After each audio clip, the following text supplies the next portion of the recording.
Pode começar. Olá, bom dia a todos, sejam todos bem-vindos. Vamos começar então hoje com a primeira pílula do GAPS do ano de 2022. Eu sou a doutora Giane Oiticica, chefe do grupo de pesquisa em Zumbido, do Hospital das Clínicas da Faculdade de Medicina da USP. Essa é a fonoaudióloga doutora Laura Garcia, que trabalha conosco. E ela vai falar um pouquinho, vai começar falando um pouquinho dos detalhes e das novidades esse ano. Bom dia a todos. É um prazer a gente estar aqui junto com vocês novamente. Lembrando que o GAPS é o grupo de apoio a pessoas com zumbido, mas ele é aberto para todas as pessoas interessadas no tema. Ele começou o ano passado e nós estamos dando continuidade. Em geral, cada encontro nós chamamos de pílula. E por que pílula?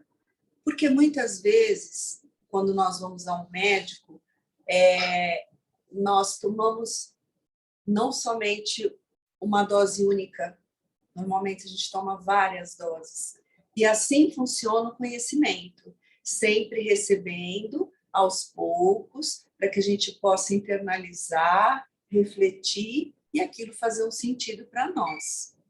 Então, nós teremos encontros mensais e este é o primeiro encontro deste ano, por isso essas boas-vindas, mas sempre faremos o seguinte, ao final de cada encontro, nós já dispararemos o próximo assunto, para vocês ficarem bem informados. Então, a partir do segundo encontro, nós vamos retomar muito brevemente o que falamos no encontro deste dia e depois, ao final, falaremos do terceiro encontro. Assim, vocês vão seguindo com a gente, porque a nossa intenção, né, doutora Jane, é a parceria, é poder conversarmos, é poder falarmos e aprendermos. Na medida do possível, vamos tentar responder as perguntas aqui que forem colocadas. É claro que nós temos uma questão de tempo, mas a nossa intenção é realmente essa parceria. Uma coisa que vale a gente dizer, nós vamos falar hoje, mas por que eu tenho zumbido? Quais as causas? E é muito natural que a gente se preocupe com aquilo que está acontecendo com a gente, ou com o nosso marido, nosso amigo, enfim.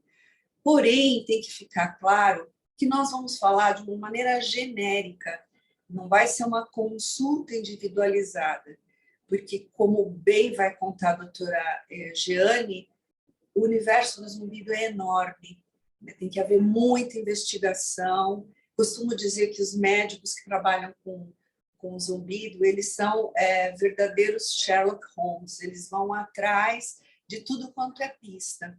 Então, por isso mesmo, nós não vamos conseguir em um momentinho, responder cada caso de uma maneira individual. Então, acho que é um pouco isso que a gente tem para falar no começo e falar um pouquinho, então, o que é zumbido e por que a gente pode ter zumbido. Bom, zumbido a gente sabe que é um sintoma, né? E como sintoma, ele pode representar inúmeras coisas, ou doenças, ou causas, ou fatores, ou comorbidades. Então, é um sinal que o nosso organismo dá para dizer que algo não está bem, que algo não está funcionando nas melhores condições possíveis. O que a gente mais costuma ver em consultório e aqui no HC é que para um paciente com zumbido, você tem 2, 3 causas, etiologias, fatores de risco, fatores associados que se somam para dar aquele zumbido, né?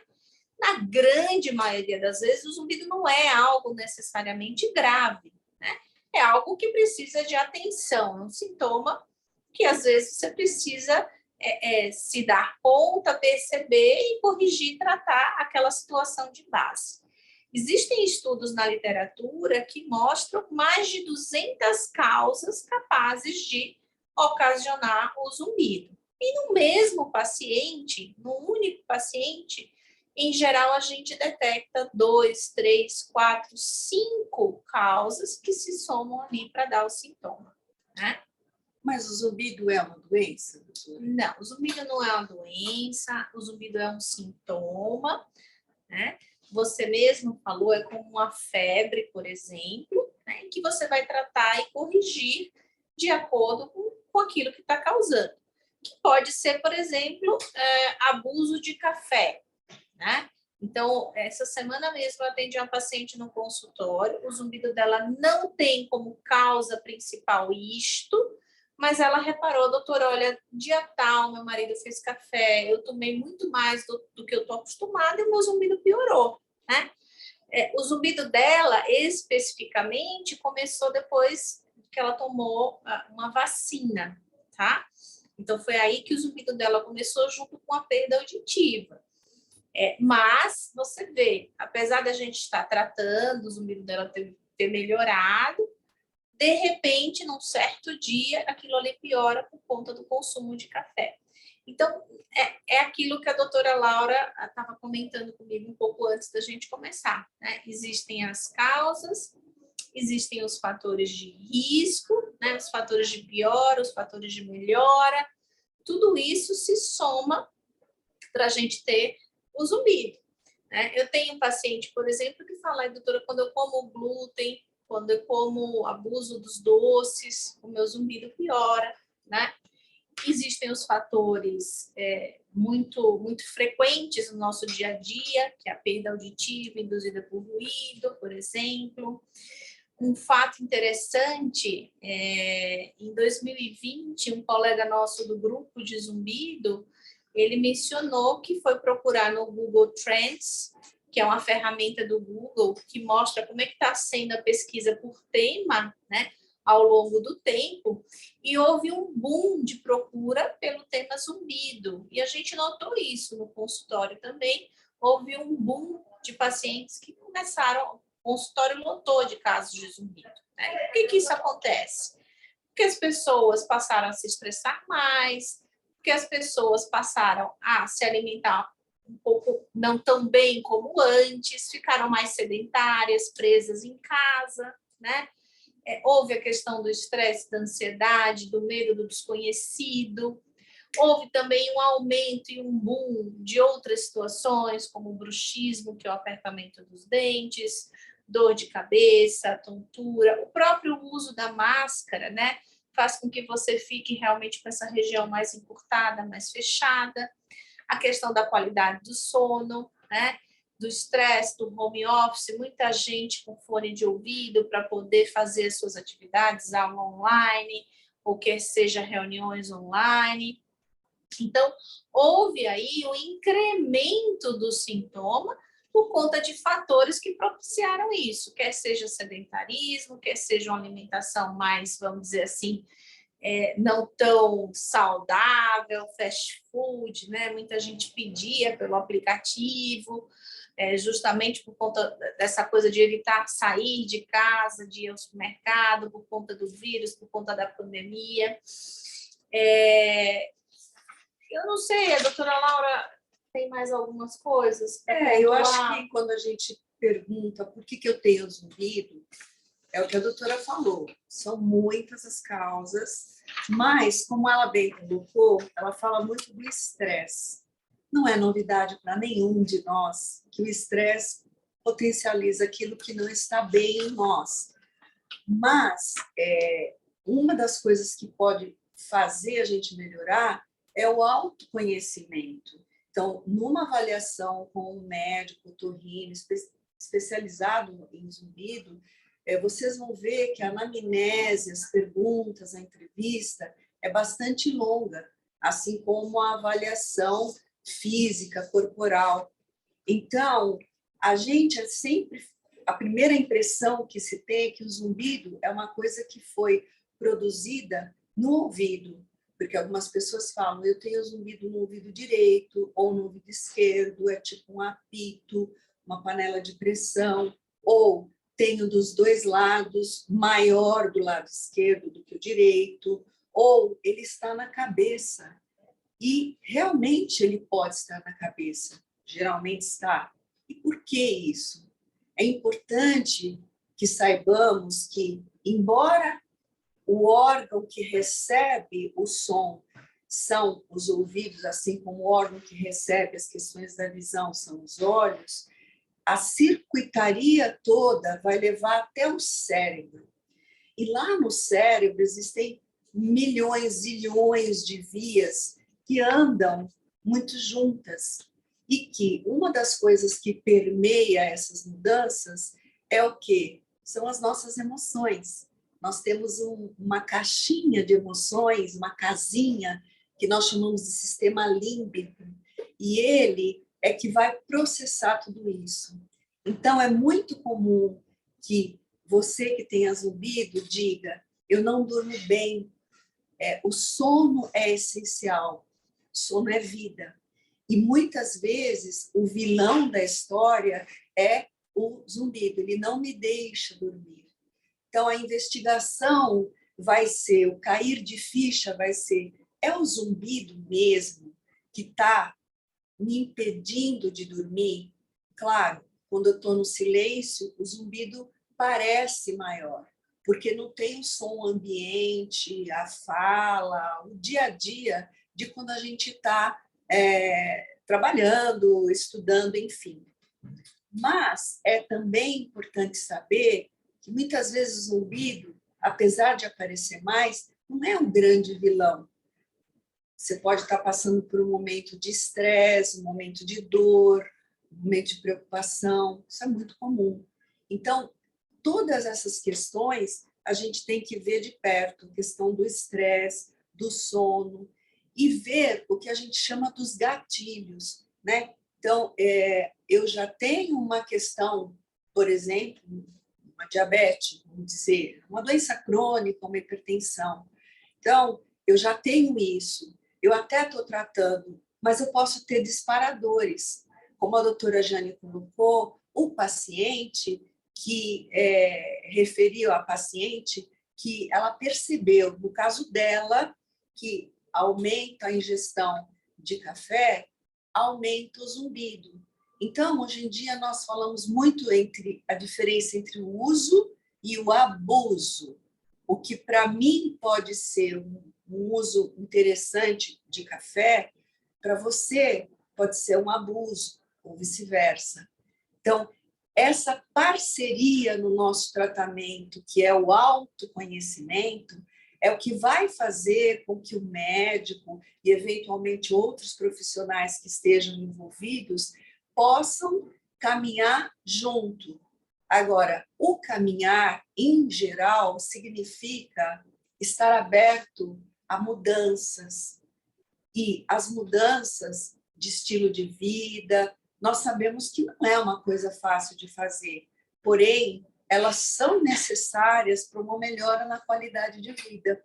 Então, trazer o zumbido e colocar o zumbido na mesa do médico, da equipe, é o que não pode acontecer, né? O zumbido está em você, está em cada um de nós, e nós temos que trabalhar em parceria. Bom, Jéssica, se tiver perguntas, você vai sinalizando para a gente poder responder? Claro, por enquanto nenhuma. Então, tá. Bom, uma outra coisa que eu queria trazer aqui, que eu acho importante, é o seguinte: qualquer pessoa pode ter zumbido, tá? Mas a forma como esse zumbido é percebido ou incomoda faz com que a gente divida os pacientes que vêm até nós em dois grandes grupos. Aqueles que têm zumbido e se incomodam, e aqueles que têm zumbido e não se incomodam. A professora Jennifer Gans, que é psicóloga, ela fez, recentemente nós escrevemos juntas um capítulo para o livro de zumbido, para um livro que ainda não foi publicado, mas ela traz uma coisa muito interessante, uma percepção dela do ponto de vista psicossomático. E ela fala assim, olha, existe algo importante que diferencia os pacientes que têm zumbido e se incomodam. Eles compartilham entre si, esse grupo zumbido que se incomoda muito, eles compartilham entre si traços e características de personalidade que são importantes, que são até positivas, que fazem com que esses indivíduos sejam bem-sucedidos na vida cotidiana. Geralmente são indivíduos que prestam extrema atenção nos detalhes, são indivíduos que se agarram a esses detalhes e não sossegam enquanto esses detalhes sejam resolvidos, são indivíduos que têm uma compulsão, uma obsessão, uma personalidade no sentido assim de cumprir compromissos, eles são intensos, eles terminam e concluem tudo que começam, né? São pessoas muito bem-sucedidas na profissão. E talvez por isso essas pessoas tenham zumbido e se incomodam, porque toda essa energia mental, toda essa energia de personalidade faz com que eles, na medida que percebam o zumbido, passem a monitorar e a vigilar, a serem vigilantes com o sintoma o tempo todo. Por que eu estou falando isso? Porque além das causas por trás do zumbido, seja açúcar, colesterol, tireoide, hormônios, medicamentos, ruído, seja o que for que esteja por trás, a evolução desse paciente tem muito a ver com esse perfil do paciente, né? Se ele acorda e já vai investigar como está o zumbido, né? Ou se ele monitora ao longo do dia o tempo todo aquele sintoma, se ele é vigilante em relação ao zumbido, isso faz com que o tratamento e a evolução seja mais longa e crônica. Isso dificulta a resolução, né? Como a gente falou no começo, é um sintoma, é como a febre, né? A gente quer que haja remissão, né? Que haja remissão daquele sintoma, mas fica difícil o sintoma sofrer essa remissão se o nosso cérebro, se o nosso sistema de vigilância e monitoramento está o tempo todo, vamos dizer assim, perseguindo o sintoma. Né?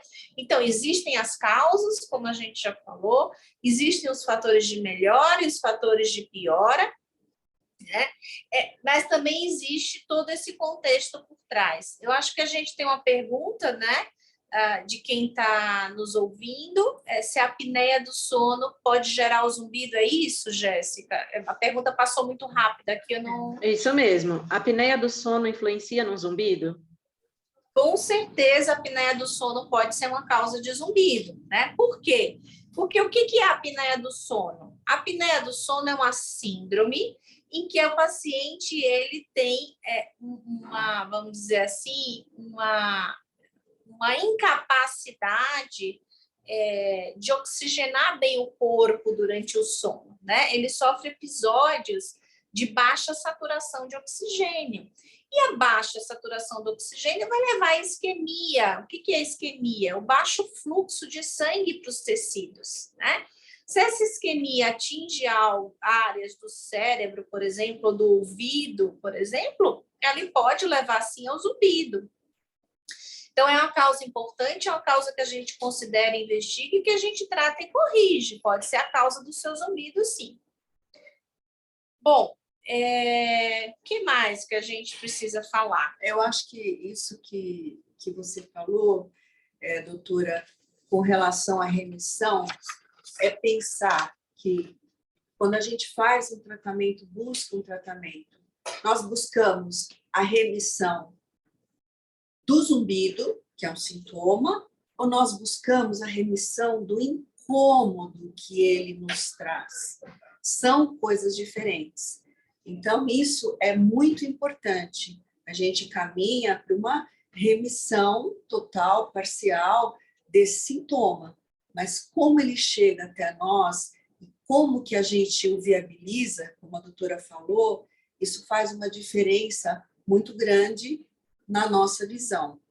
Falamos de várias causas hormonais, doenças crônicas. Existem causas do zumbido que são musculares, e isso é muito investigado pelo médico no primeiro dia que ele faz a avaliação, porque não somente de músculos palpáveis, vamos dizer, né, de cintura escapular, cervicais, etc. e tal. Existem alguns músculos dentro da orelha, como no caso de uma síndrome, né, tônica do tensor do tímpano, que é um músculo que a gente não palpa, ele é desse tamaninho, mas ele pode também estar causando o zumbido. E não podemos deixar de frisar as causas auditivas. Sabemos que entre 85% e 94% dos pacientes que têm zumbido, eles têm uma perda auditiva associada. Essa perda ela pode não ser percebida pelo paciente. Muitas vezes não é. Muitas vezes não é. E com um dos exames que é o mais conhecido, que é a audiometria tonal e vocal, a gente faz e fala, puxa, ele ouve super bem, mas ele tem um zumbido. Então, é preciso investigar se essa causa não é auditiva. Então, um dos exames que nós fazemos é a audiometria de altas frequências. Uma audiometria vai de 250 Hz até 8.000 Hz, a padrão, a que nós fazemos em qualquer lugar.